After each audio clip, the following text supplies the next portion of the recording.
Les cimetières sont des révélateurs très puissants des villes dans lesquelles ils sont installés.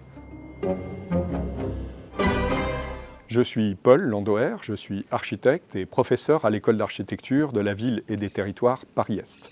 Je m'intéresse à la question des cimetières et de l'architecture funéraire depuis quelques années, parce qu'il me semble que ce sujet a été oublié. Ce dont témoignent les cimetières, ce sont les hiérarchies sociales, et très souvent les cimetières les reproduisent, les traduisent dans l'architecture funéraire.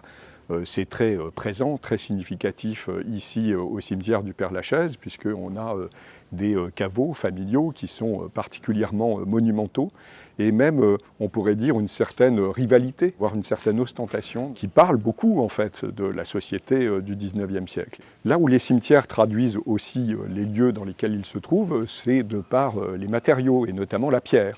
Et les pierres sont très différentes d'une région à une autre dans l'histoire des cimetières.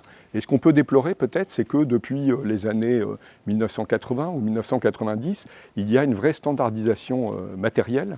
Et la plupart des tombes, l'architecture funéraire aujourd'hui, si on peut parler encore d'architecture funéraire, elle est essentiellement en granit poli. Elles sont dans une matérialité qui est une matérialité qui ne parle plus du tout du lieu. La raison, peut-être, c'est une hypothèse pour laquelle l'architecture funéraire a été délaissée par le monde de l'architecture, c'est peut-être aussi parce que on s'est concentré depuis la modernité aux usages, c'est-à-dire aux usages de vie.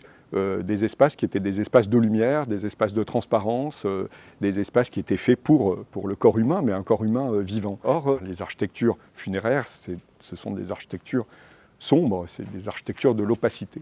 Et je pense que c'est très intéressant aujourd'hui de revenir à cette vocation première, vraiment primitive, primaire, archaïque de l'architecture.